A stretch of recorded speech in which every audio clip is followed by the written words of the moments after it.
நம்ம உடம்புல என்ன பிரச்சனையாக இருக்கட்டும், கேஸ்ட்ரிக் கம்ப்ளைண்ட்ஸாக இருக்கட்டும், இல்லை வந்து சைனஸாக இருக்கட்டும், கோல்டாக இருக்கட்டும், ஃபீவராக இருக்கட்டும், இல்லை உடம்பு டயர்ட்னஸ் இருக்கட்டும், இல்லை அதிகமாக நம்ம வேலை செஞ்சாலும் நமக்கு பசி இருந்தால் கூட வந்து நமக்கு வந்து வர சிம்டம் என்னவாக இருக்கும் அப்படின்னாக்க தலைவலி இருக்கும். இந்த ஒத்த தலைவலி மட்டும் என்ன பண்ணும் அப்படின்னாக்க நமக்கு ரொம்ப நாள், அதாவது வந்து ரொம்ப நாளாக வந்து நமக்கு தொடர்ந்து இருக்கும். சில டைமில் வந்து நமக்கு கண்ணுக்கு பின்னாடி வலிக்கிற மாதிரி இருக்கும், இல்லை அப்படின்னாக்கா பின் மண்டையிலேருந்து நமக்கு இப்படி முன்பக்கமாக ட்ராவல் ஆகிற மாதிரி இருக்கும். ஒவ்வொருத்தருக்கும் ஒவ்வொரு மாதிரி சிம்டம்ஸ் இருக்கும். இதுக்கு உள் மருந்தாக சித்த மருத்துவத்தில் என்ன கொடுப்பாங்க அப்படின்னாக்க ஆக்சுவலாக வந்து சளி பஸ்பம், தாலி சாதி சூரணம், இதெல்லாம் வந்து சைனஸ் ப்ராப்ளத்தோடு இருக்கிற மைக்ரைனுக்கு இதை சேர்த்து கொடுப்பாங்க. ப்ளஸ் வந்து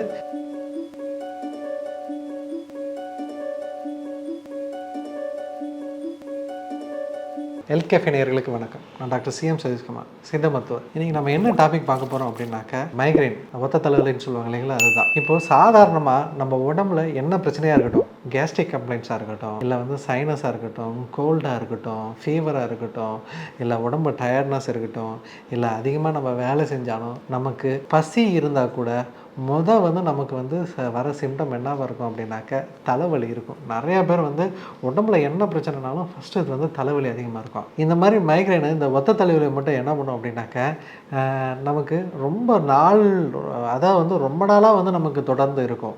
சில டைமில் வந்து நமக்கு கண்ணுக்கு பின்னாடி வலிக்கிற மாதிரி இருக்கும், இல்லை அப்படின்னாக்கா பின் மண்டையிலேருந்து நமக்கு இப்படி முன்பக்கமாக ட்ராவல் ஆகிற மாதிரி இருக்கும். ஒவ்வொருத்தருக்கும் ஒவ்வொரு மாதிரி சிம்டம்ஸ் இருக்கும். சில டைமில் தூங்கவே முடியாது. ஒரு சிலருக்கு ரொம்ப ரேராக வந்து கிடினஸ் வந்து காஸ் பண்ணும். இது எல்லாமே வந்து மைக்ரைனோட சிம்டம்ஸ் தான்.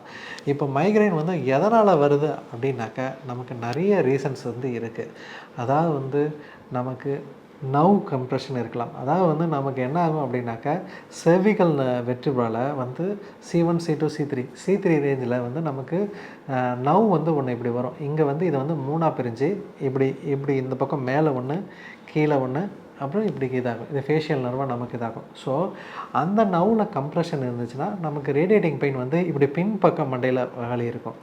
சில டைமில் நமக்கு பிரெயினில் வந்து டியூமர் மாதிரியோ, இல்லைனா இன்ஃப்ளமேஷன் வந்து நமக்கு சில டைமில் அடிபடுறதுனால வீக்கம் மாதிரியோ, இல்லை இன்டர்னலாக ரத்தக்கட்டு மாதிரி வந்து வரும். இந்த மாதிரி எந்த காரணத்தினால வேணாலும் ஏதாவது ஒரு சைடில் வந்து நமக்கு வந்து வலி வரலாம். ஃபஸ்ட்டு மைக்ரைன் இருக்குது அப்படின்னாக்கா அதோட ரூட் காஸ் வந்து அப்படி என்னன்றதை பார்க்கணும்.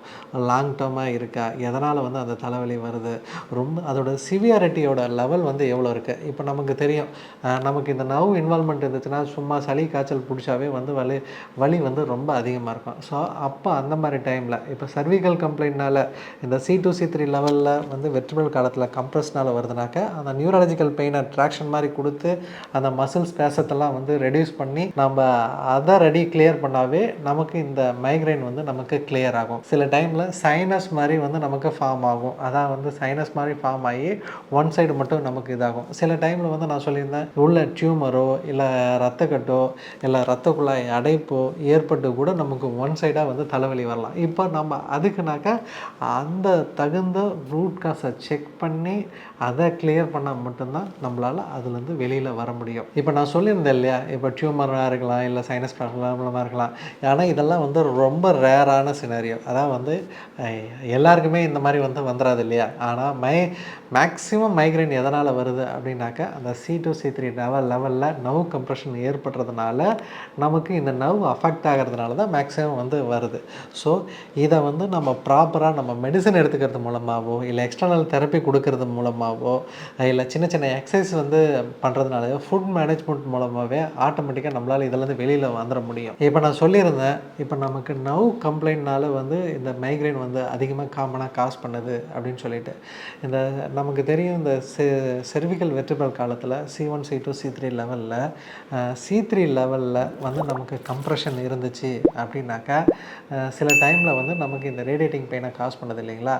அந்த மாதிரி இருக்கிற இது மைக்ரைனுக்கு, ரேடியேட்டிங் பெயினுக்கு நம்ம என்ன பண்ணணும் அப்படின்னாக்கா, நம்ம தொட்டு பார்த்தாவே தெரியும், இந்த பின் மண்டையில் நம்ம தொட்டு பார்த்தோன்னாவே நமக்கு நல்லா தெரியும், இங்கே இருக்கிற மசில்ஸ் எல்லாமே கொஞ்சம் ஸ்பேசமாக இருக்கும். அப்போ அதை வந்து கொஞ்சம் நல்லா மசாஜ் மாதிரி கொடுக்கணும். நல்லா கொடுத்து நல்லா ரிலீவ் பண்ணணும். நல்லா ரிலீவ் பண்ணிவிட்டு சுக்கு தைலம் இல்லைனா கருஞ்சுரைப்பட்டை தைலம், இந்த சுக்கு தைலத்தையோ இல்லை கருஞ்சுரைப்பட்டை தைலத்தையோ நல்லா தலையில் தேய்ச்சி ஒரு 2 நாளைக்கு ஒரு வாட்டி 3 நாளைக்கு ஒரு வாட்டி நல்லா வெந்நீர் வச்சு குளிச்சுட்டு வந்தாங்க அப்படின்னாவே அவங்களுக்கு அந்த பெயின் வந்து நல்லா கம்மியாகும். இந்த சுக்கு தைலத்தையும் கருஞ்சீரக பட்டத்தையும் தேய்ச்சி குளிக்கும்போது சப்போஸ் வந்து அவங்களுக்கு வந்து சைனஸ்னால் இந்த மைக்ரைன் வந்திருந்தாலும் அவங்களுக்கு வந்து நல்லாவே வந்து கிளியர் ஆகும். அதுக்கடுத்தது அந்த நர்வ் கம்ப்ரெஷன் வந்து சிவியராக இருக்குது அப்படின்ற பட்சத்தில் நம்ம என்ன பண்ணோம் அப்படின்னா நல்ல மருத்துவர், அதாவது வந்து இப்போ நீங்கள் பார்த்துருப்பீங்க அந்த அந்த வெர்டிபிள் காலம் C2 லெவலில் கம்ப்ரஸ் ஆகிருக்கு. அதை நாம் மேனுவலாக ட்ராக்ஷன் மாதிரி வந்து நம்ம கொடுக்கணும். அந்த கம்ப்ரஸ் ஆனதை டீகம்ப்ரஸ் பண்ணணும். அதுக்கு வர்மத்தில் வந்து நல்லா டெக்னிக் இருக்குது. நீங்கள் பார்த்துருப்பீங்க, கைரோப்ராக்டிக்லாம் வந்து பார்த்துருப்பீங்க, கழுத்தை பிடிச்சி இழுத்து நெட்டை மாதிரி திருப்ப.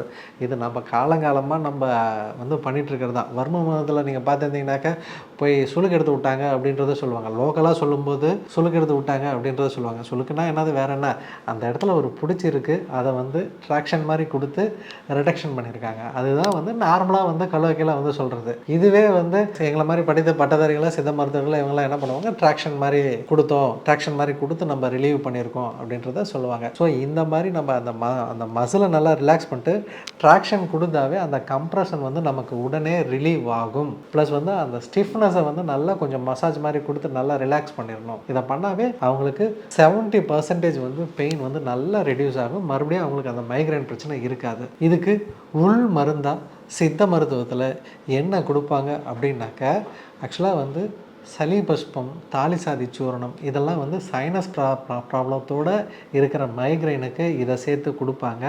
ப்ளஸ் வந்து இந்த வாத கஷாயம், சண்டமாரத செந்தூரம், இந்த மாதிரி உள்ளது இந்த டிஸ்க் கம்ப்ரெஷன்னால் இருக்குது பார்த்தீங்களா, அதுக்கு வந்து கொடுப்பாங்க. ஸோ இது வந்து என்ன பிரச்சனைன்றதை ஐடென்டிஃபை பண்ணி அதை பேஸ் பண்ணி தான் மருந்து கொடுக்கணும். இதுக்கு எக்ஸ்டர்னலாக நீங்கள் என்ன எக்ஸசைஸ் பண்ணணும் அப்படின்னாக்க, கழுத்துக்கு என்னென்ன எக்ஸசைஸ் இருக்கோ அது எல்லாம் பண்ணாவே போதுமானது. கழுத்துக்கு நல்லா ரொட்டேஷன் கொடுக்கறது, கழுத்தை ரைட் அண்ட் லெஃப்ட் டேர்ன் பண்ணுறது, மேலே கீழே பார்க்குறது, இதை மட்டுமே ரெகுலராக பண்ணணும். ப்ளஸ் வந்து படுக்கும்போது போஸ்டர் வந்து மெயின்டைன் பண்ணணும். பில்லோ வந்து ரொம்ப ஹைட்டாக வச்சு படுக்கக்கூடாது.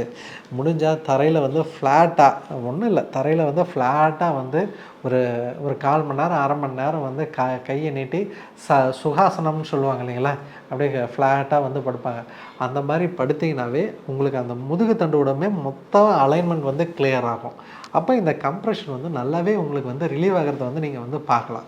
இதை இந்த டிஸ்க்கு கம்ப்ளைண்ட்டில் பிரச்சனை இருக்கிறவங்க, அதனால் வர மைக்ரைன் பிரச்சனை இருக்கிறவங்க இதை பண்ணிங்கன்னா உடனே நல்ல ரிலீவ் வந்து உங்களுக்கே தெரியும். ஸோ இதை மட்டும் பண்ணிங்கனாவே போதும். இது கூட உணவு பழக்கங்கள் வந்து நீங்கள் என்ன மெயின்டைன் பண்ணணும் அப்படின்னாக்க, இந்த சைனஸ் ப்ராப்ளம் மாதிரி உள்ள கம்ப்ளைண்ட் இருந்துச்சுனாக்கா குளிர்ச்சியான கபம் சார்ந்த உணவுகளை வந்து எடுக்கிறத வந்து அவாய்ட் பண்ணணும். கார்பனேட்டட் வாட்டரோ, ஐஸ்கிரீமோ, இல்லை வந்து கூல்ட்ரிங்க்ஸோ இந்த மாதிரி எடுக்கிறத வந்து அவாய்ட் பண்ணிவிட்டு மெயின்டைன் பண்ணிங்கனாவே போதும். இல்லை வாத வறட்சியினால் வந்து இந்த மாதிரி நியூரலாஜிக்கல் கம்ப்ளைண்ட், டிஸ்க் கம்ப்ரெஷனால் இந்த மாதிரி பிரச்சனையினால் வந்து மைக்ரைன் வருது அப்படின்ற பட்சத்தில் நீங்கள் ப்ரோட்டீன் டயட்டாக கொஞ்சம் மெயின்டைன் பண்ணிங்கன்னா போதும். ஆட்டுக்கால் சூப்பு மாதிரியோ, இல்லை சிக்கனோ, முடிஞ்சால் நாட்டுக்கோழி சிக்கனை வந்து எடுக்கிறது வந்து நல்லது. இந்த மாதிரி உள்ள டயட்டுகளை வந்து ஃபாலோ பண்ணிங்கனாவே போதும். பிரண்டை, முடக்கத்தாங்கீரை, இதை வந்து உணவில் வந்து ரெகுலராக சேர்த்துக்கோங்க. இதை சேர்த்திங்கனாவே ரொம்ப நல்லாயிருக்கும். இதை எடுத்திங்கனாவே நல்லா சீக்கிரமாக இதுலேருந்து வெளியிடும். அப்புறம் கடல் சார்ந்த உணவுகளும் இதில் வந்து நிறைய எடுத்துக்கலாம். இதெல்லாம் எடுத்திங்கன்னா உங்களுக்கு கால்சியம் சப்ளிமெண்ட் நல்லா கிடைக்கும். அந்த ட்ரைனஸோ, அந்த தேய்மனமோ அவ்வளோ சீக்கிரத்தில் வந்து நமக்கு வராது. இதே போல் மீண்டும் இன்னொரு நல்ல அருமையான பதிவில் உங்களை சந்திக்கிறேன். மீண்டும் நன்றி, வணக்கம். இந்த வீடியோ உங்களுக்கு பிடிச்சிருந்தா லைக் பண்ணுங்கள், ஷேர் பண்ணுங்கள், கமெண்ட் பண்ணுங்கள். மறக்காமல் ஹெல்த் கஃபே தமிழ் சேனலை சப்ஸ்கிரைப் பண்ணிவிட்டு பெல் பட்டனை கிளிக் பண்ணிவிடுங்க.